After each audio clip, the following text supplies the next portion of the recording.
everyone, it is Chasing Dreams Thursdays, and I was so busy trying to connect to my Instagram live as well that they have not started at the same time at all. So let's see if we can do this again. All right, welcome everyone. It's Chasing Dreams Thursdays, and I am Lisa McLean, and we meet every Thursday. I am founder and CEO of Lisa McLean Publications. I publish my own children's books and coach and support other authors in going through that journey for themselves and self-publishing. So tonight our topic is what's in the news.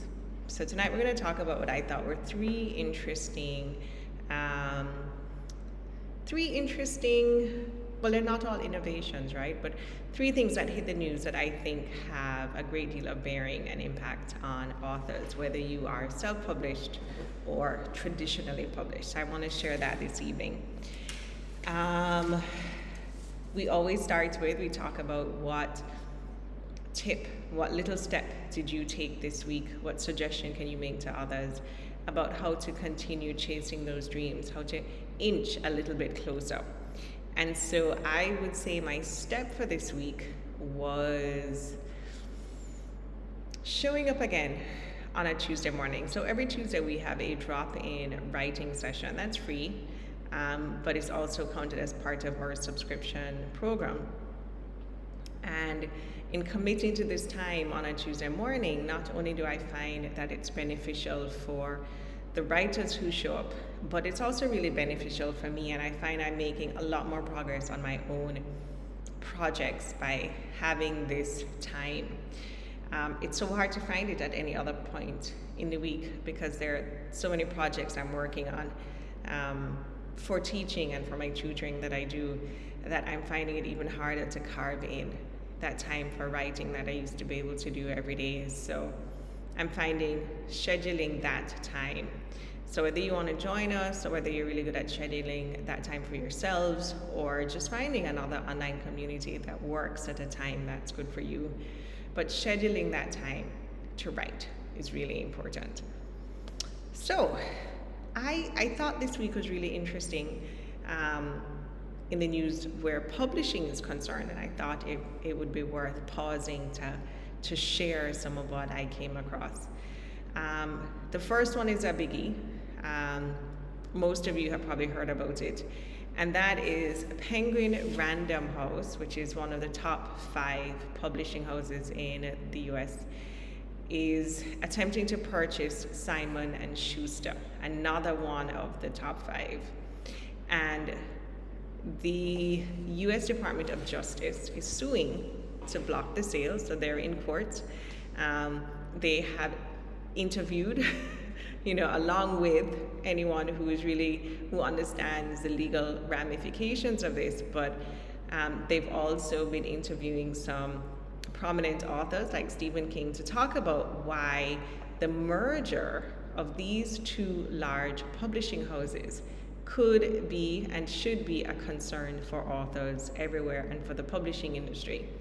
Hello, Teacher Mike. Thanks for joining. Good to see you. We kind of just jumped into our topic for this week. We're looking at 3 big things in the news. And the first thing we're talking about is the planned purchase of Simon & Schuster by Penguin Random House. And of course, anyone who is interested in business understands that when you have this merger of 2 big players in the industry, that has ramifications for the leverage that new authors have with regards to what they can command with regards to their publishing contracts and what they can charge to have their books published. Hi Elena, hi Stephen, so good to see you. Nice to have you here. This week's topic, and you guys can definitely catch this from the beginning for the replay since you're joining a little late. We're talking about 3 big things that were in the news this week about publishing that I thought was worth discussing and sharing. And so we're in the middle of talking about the acquisition of Simon & Schuster by Penguin Random House, and this would be the largest acquisition of um, a North American traditional publisher since 2014. It's actually really significant because there are 5 top players in the industry. And so if these two merge, you're now looking at 4. And I thought it also interesting that the US Department of Justice is actually suing to block the sale. They are arguing, and let me actually read what I quoted. They're arguing that it would result in substantial harm to authors. It would enable Penguin Random House, which is already the largest book publisher in the world, to exert an outsized influence over which books are published in the US and how much authors are paid for their work, which I think is significant. It leaves authors with fewer alternatives for traditional publishers and less leverage. Now, keep in mind, there are a lot of small publishing and small independent publishing houses which tend to be more accessible for new authors. So in the scheme of things, it may not seem like a big deal for self-publishers or for newer authors who tend to have a little bit more luck with these smaller independent presses who are really focused on targeting authors who fall within that kind of band of underrepresented authors, whether it's women, people of color, the spectrum. My words are failing me at this moment, but it is significant because there is still a feeling, there's still that kind of prejudice in the publishing industry that unless you have been published by a traditional publisher at least once, you never seem to acquire the same status, as a self-publishing author or someone who has gone with a smaller press. Also keep in mind that some of the more substantial ratings that authors can get, for example, being able to register on the New York Times bestseller list, you can only be considered for some of those lists if you have been traditionally published. And not only traditionally published, but hitting sales numbers like 10,000 books in a week. It's really hard to do that with a small independent press, and even harder as a self-published author, unless you already have a really established network. So this is a big deal. If it is as a self-published author, you feel that this is a route you would want to travel eventually. Yeah, you know what? I think, Stephen, it's been in the news a lot, but I think I paid attention to it because I write. And so I'm probably, tuning in a little bit more to publishing news, and it's popped up a lot on the publishing podcast that I listen to as well. So it really is a big deal, and the mere fact that the US Department of Justice has stepped in says a lot to me as well. That being said, I do feel as if going the self-published route has proven to provide authors with way more autonomy regardless. You have a lot more control over your sales and the pricing, etc. So I feel like it's an issue, yes, but I feel like fewer and fewer authors are going the traditional route and looking at it as the only and looking at it as the best author. I think they're finding that it's really restricted in any case. But that's big business, right, Stephen? That's big business. We've always had to confront these types of mergers on many levels. I mean, you look at it, whether it's telecoms, whether it's banking, there is that risk to these mass mergers of large companies. I tell you, so there's so many more angles to self-publishing, but again, like I mentioned before, there's still that sense of if you're attached to one of these larger publishing houses, there's so much more prestige if they accept your manuscript. And the reality is, they have an immense network. So there's just a reach that they can give you that it's so much harder to do on your own. Hi, Philly June. Thanks for joining us. Good to see you. There's something to be said for both, right? The traditional route and the self-publishing route. I mean, if you can really connect with a powerhouse like a Simon & Schuster, it makes your life a lot easier with regards to positioning your book in the marketplace. So definitely something to watch. It'll be interesting to see how this plays out. So that was my number one biggie in the news this week for the publishing world. And my second one was looking at how publishers are shifting. Now, you've heard about NFTs, and NFTs have certainly had a little bit more press and a little bit more engagement when it comes to the art world and to some extent the music world, because there have been some big players in the music industry who have gone and published albums or published, I'm trying to remember which artist published a beautiful coffee table book and selling it through the NFT as an NFT and making a lot of money. But there's been that conversation, and it's building slowly around how authors can benefit from selling their books or selling their books as NFTs, converting their books to NFTs. I'm certainly not a pro on this, and I keep saying I need to bring someone on board to have this conversation with all of you, because there's so many benefits to exploring NFTs and the benefits to authors. Hi, Chris. Good to see you. Thanks for joining. So it was interesting to see that there are some traditional publishers. Mostly what I'm seeing are the ones that were highlighted to me were journals who have opted to go that route. So for example, the South China Morning Post in March of this year published all of their historic front page stories from 1997 were published as NFTs, as collectibles.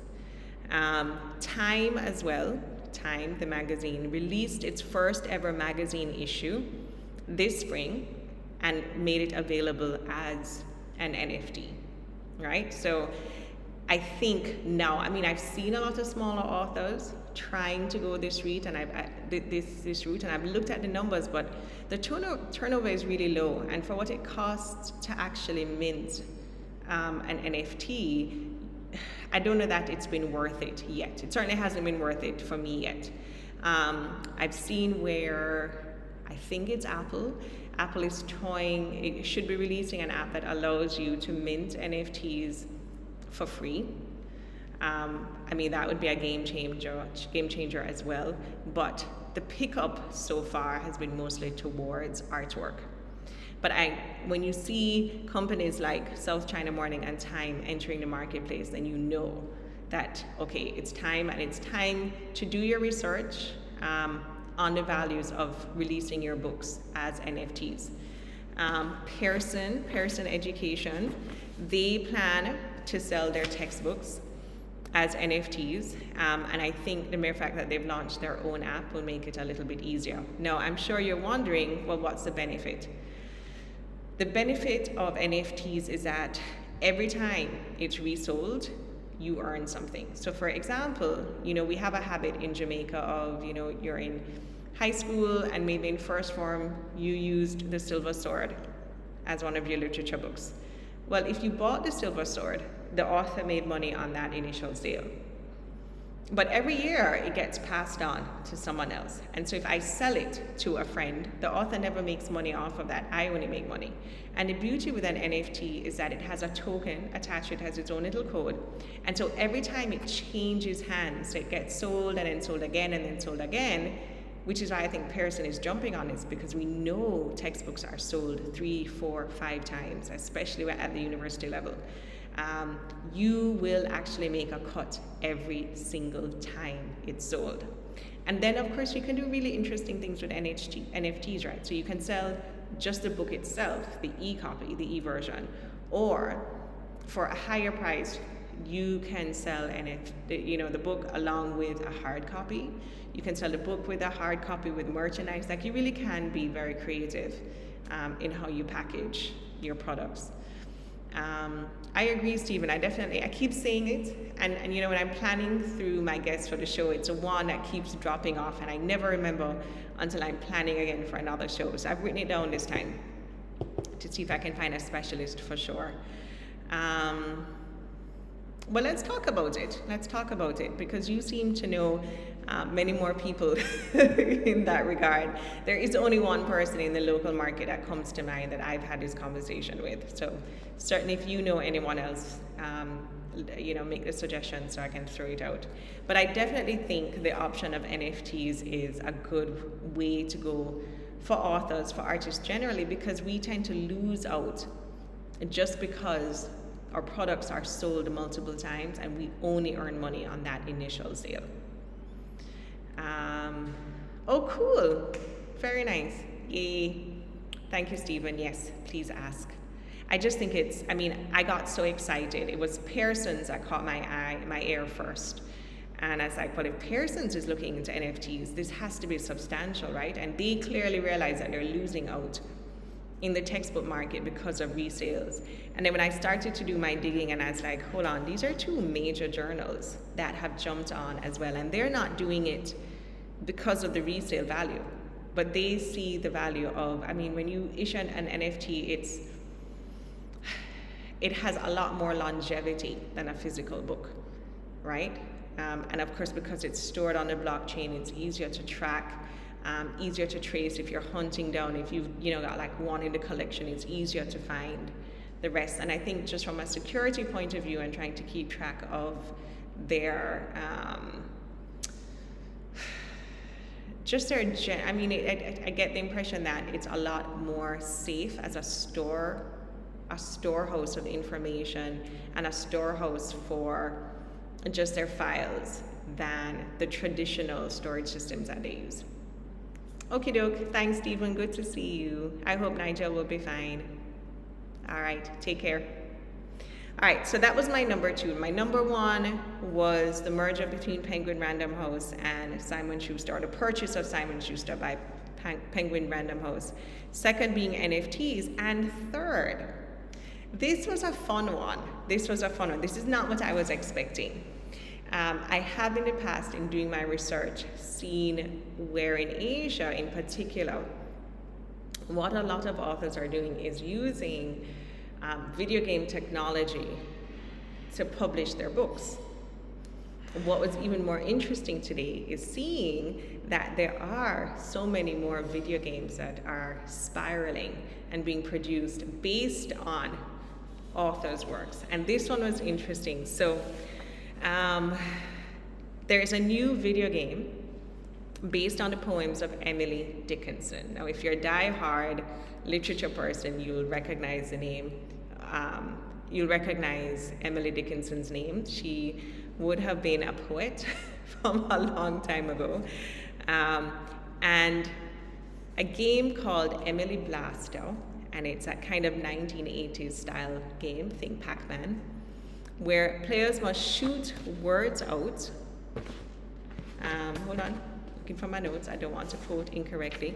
Players must shoot words out of the sky to correctly recreate Dickinson's verse. Interesting, right? Now, why would anyone do this? So Gabrielle Zevin has written a novel called Tomorrow and Tomorrow and Tomorrow. And within the plot of the novel are these persons who create video games. And one of the video games, or one of the characters in the book, creates this video game called the Emily Blasto.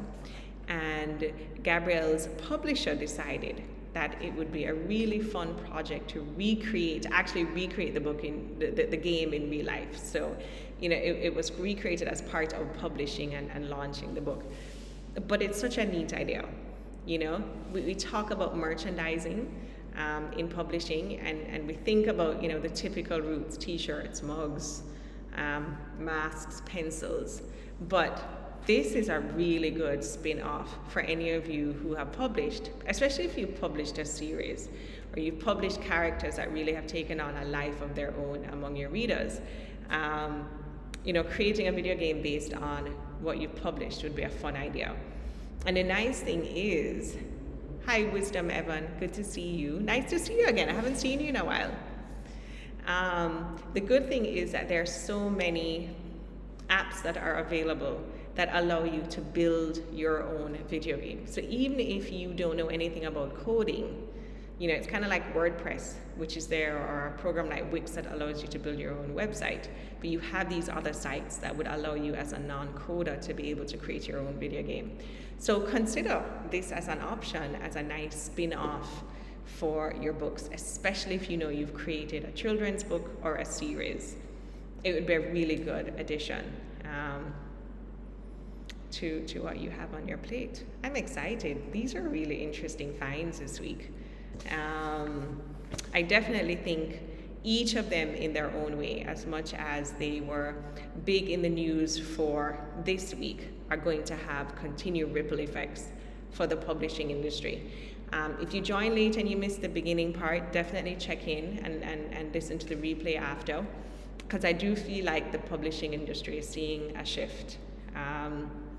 And certainly post-COVID, where we saw an increase in book sales, and book sales in ebooks in particular, I think have shifted the market and shifted the tolerance level of the market as well, and they're looking for more creative spin-offs from traditional books. So definitely stretch yourself a bit there.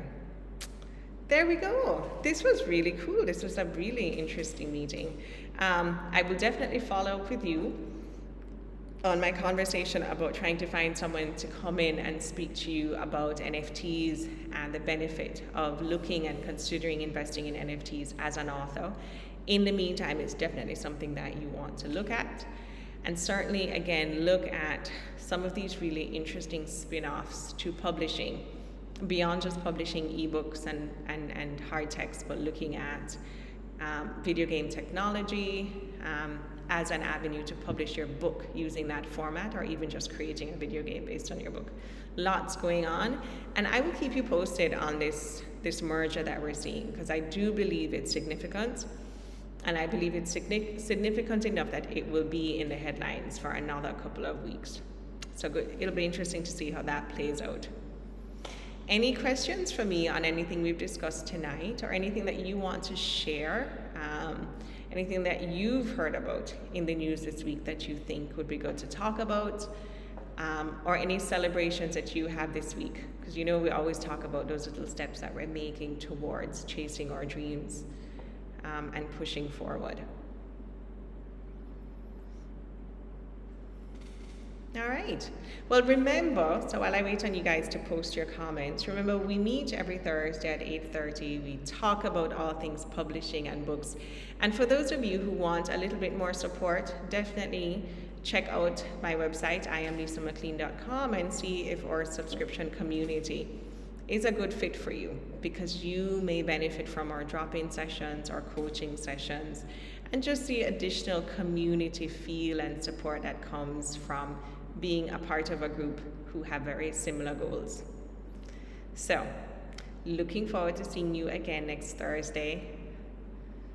Remember to chase your dreams this week, little by little. Cheer yourself on. That's the only way to eat an elephant, as we say on Chasing Dreams Thursdays. Have a great night. Happy Thursday. Have an awesome weekend. Take care.